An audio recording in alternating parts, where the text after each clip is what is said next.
Well, here is Chris with the Iron Tiger Garage doing timing on a 2002 Honda Civic 1.7 liter single overhead cam.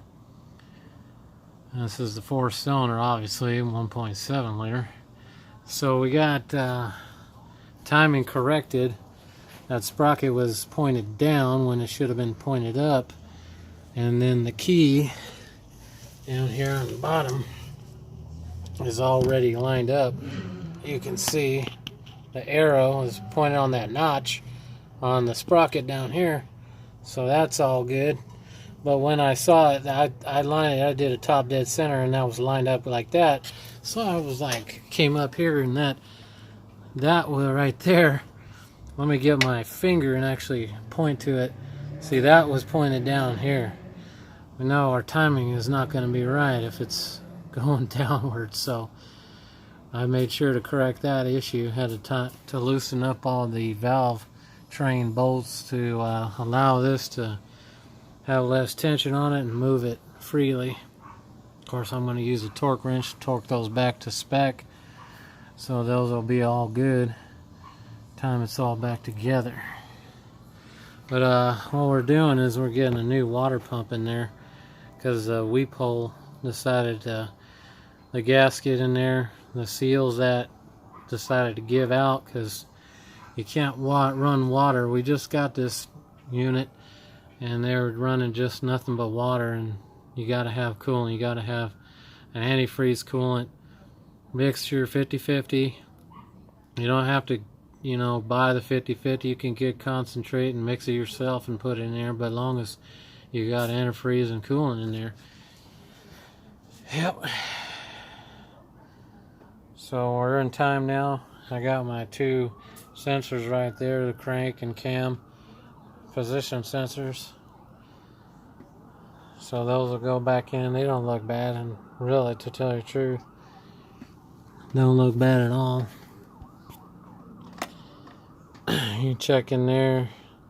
This is your crank position sensor, and that guy just kind of rides down at the bottom and senses on those little points on the sprocket, and it'll just kind of ride right here, and it senses where it is in time. Tells the computer,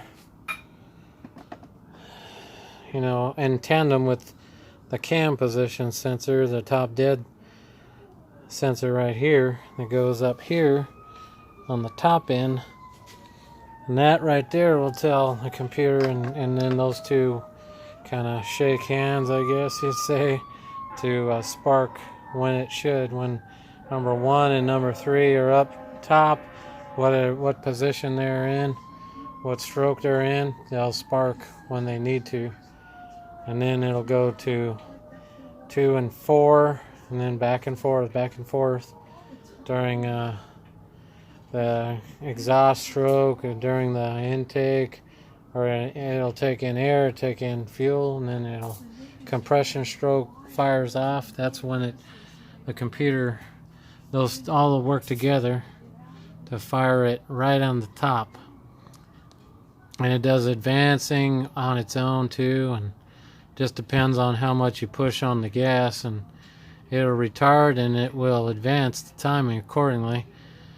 Now that works with the transmission, but you guys don't want to hear all that, so let's just leave it at that. Alright, well, thank you guys for looking. The Iron Tiger Garage.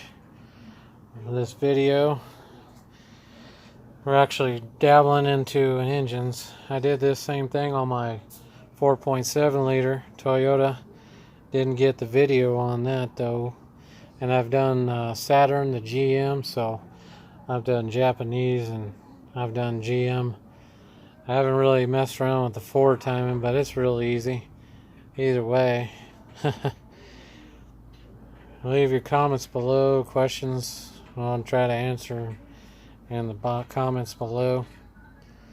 And I'm trying to get a little better video, so just let me know if you can help me out in that area. Thank you, and have a blessed day. Stay safe and healthy. Bye.